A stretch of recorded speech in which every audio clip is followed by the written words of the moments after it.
नमस्कार, travel and talk with astro चाचा में आपका स्वागत है। आज हम जा रहे हैं गुरुजी के साथ घूमने। तो गुरुजी, कुछ सवाल हो जाए? बिल्कुल हो जाएं। जी, तो आप महादेव के बहुत बड़े उपासक हैं, तो आज कुछ महादेव के बारे में बताइए। पहली बात, सबको सुनने वालों को बहुत बहुत शुभकामनाएं। दीपावली आ रही है, आप सब इस त्योहार बहुत खुशी और उल्लास के साथ अपने परिवार के साथ मनाएं। ऐसी मेरी महादेव से प्रार्थना है आप सभी के लिए। आप सब पे बहुत अच्छी महादेव की कृपा रहे। आज आपने ये जो सवाल पूछा है महादेव के बारे में, मतलब बहुत मेरे दिल के करीब है।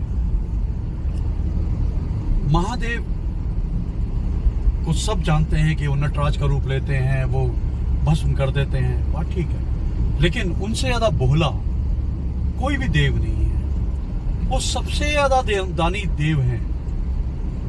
बाकी सब कुछ ना कुछ मांगते हैं आपसे, कुछ उम्मीद करते हैं, तब आपको कुछ देते हैं। महादेव तो इतने भोले हैं। आपको समझाने के लिए मैं एक कहानी सुनाता हूँ, छोटी सी। एक बार की बात है कि इस सृष्टि के रचयिता ब्रह्मा जी, जो सब कुछ रचते हैं, सबके बारे में लिखते हैं कि आपकी किस्मत कैसी हो गई, क्या हो गए। एक दिन वो कैलाश धाम चले गए, महादेव के धाम पर गए, तो बहुत उनका मूड उखड़ा सा था। तो पार्वती माता सामने आई, तो उन्होंने पहली बात तो ब्रह्मदेव को देखते ही पहले नमस्कार किया कि ब्रह्मदेव, आपका स्वागत है, आपको प्रणाम है।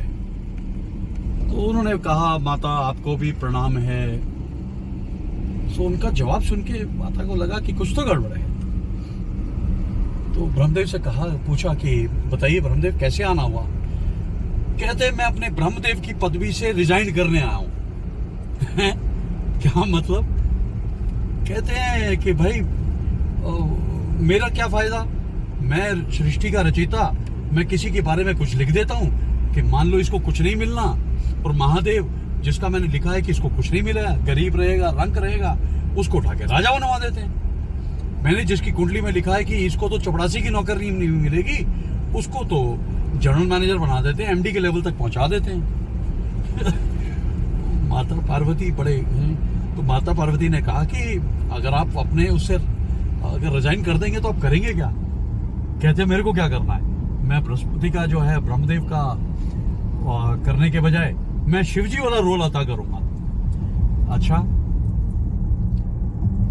पार्वती माता मानी मन बड़ी खुश हुई कि देखो, जाने अनजाने में ब्रह्मदेव जो हैं वो स्तुति कर गए हैं, उन्होंने महादेव की बढ़ाई कर दी और उनकी स्तुति कर गए हैं।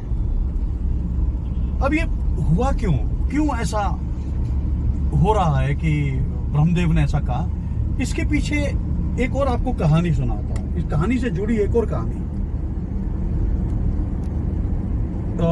एक बार एक चोर चोरी के उसे सोच में वो कहीं दूसरे शहर में जाता है। दूसरे शहर भी नहीं, वो जा रहा है तो कस्बा सा एक पहुंचता है। वहां पर ट्रेवल करते करते रात हो जाती है, तो कहता है कि चलो आज यही कोशिश करते हैं चोरी की। तो ढूंढने लगता है कहाँ जाऊं, कुछ मिलता नहीं है, सब बंद। हर जगह, किसी जगह घर में घुसने की कोशिश करे तो बंद। तो उसको चलते चलते एक मंदिर दिखाई दे जाता सामने। कहता हाँ, मजा आ गया, आज तो मंदिर दिख गया, आज मंदिर से ही कुछ ना कुछ मैं चुराता हूं। तो मंदिर में किसी तरीके से कोशिश करके घुस जाता है। अंदर घुसता है तो माथे पे, सर पे हाथ मारता है, हे मेरे भगवान, मंदिर भी मिला तो किसका? भोलेनाथ का। क्या?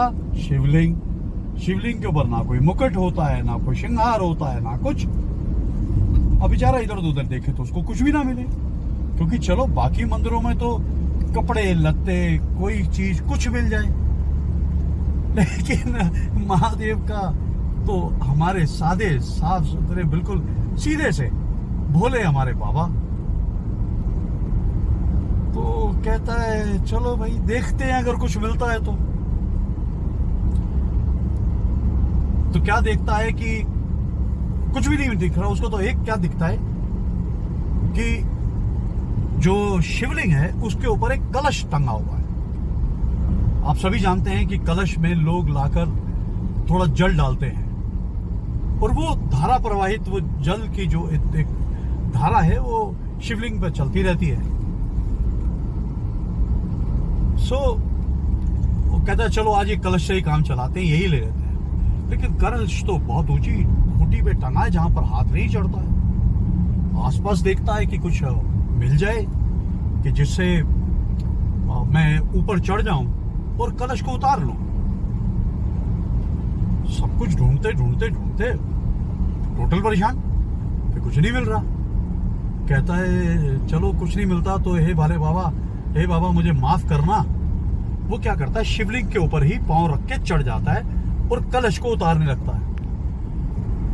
इतनी देर में आवाज आती है, मैं तुमसे बहुत प्रसन्न हूं बच्चा, तुम मुझसे मांगो, क्या वरदान मांगते हो। हैं, ये कहां से आवाज आई?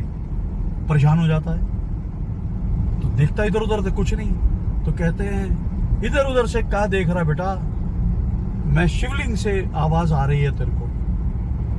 फट झट से उतरता है नीचे, हाथ जोड़ के खड़ा हो जाता है कि हे प्रभु मुझे माफ कीजिए कि मैं तो आपके ऊपर ही शिवलिंग के ऊपर चढ़ गया, मेरी गलती है, मुझे माफ कर दीजिए। तो बाबा बोले कोई बात नहीं बच्चा, मैं तेरे से प्रसन्न हूं, कोई बात नहीं। कहता है बाबा मैं तो चोरी करने आया था, वो भी ऊपर आपके चढ़ गया। कहते नहीं कोई बात नहीं, मेरे पास यानी शिवरात्रि पे बहुत लोग आते हैं, कोई मुझ पे दूध चढ़ाता है, कोई यानी धतूरा, भांग, बेल पत्तर, बहुत कुछ चढ़ाता है, फल फ्रूट, क्या क्या ना जाने लोग क्या क्या भेंट लेके आते हैं। लेकिन तुमने तो अपने आप को समर्पित कर दिया, तुमने तो अपने आप को मेरे पे चढ़ा दिया। वो बेचारा चकित। बाबा बोले कि भाई तू तो वरदान मांग। तो हे भक्तों समझे आप कि हमारे भोले बाबा कितने भोले हैं और कितनी सी चीज से वो खुश हो जाते हैं। आप सिर्फ प्यार आदर से नमन मन में, बिना मतलब जिसको बोलते सहज भाव से, बिना घमंड के, बिना कोई त्रुटि के, अपने किए कोई छल कपट के बिना, जिस दिन आप उनको आवाज मारेंगे भोले बाबा आपकी जरूर सुनेंगे, आपको दर्शन भी प्राप्त होंगे और जो आप उनसे मांगेंगे आपको प्राप्त होगा। खुश रहिए सब।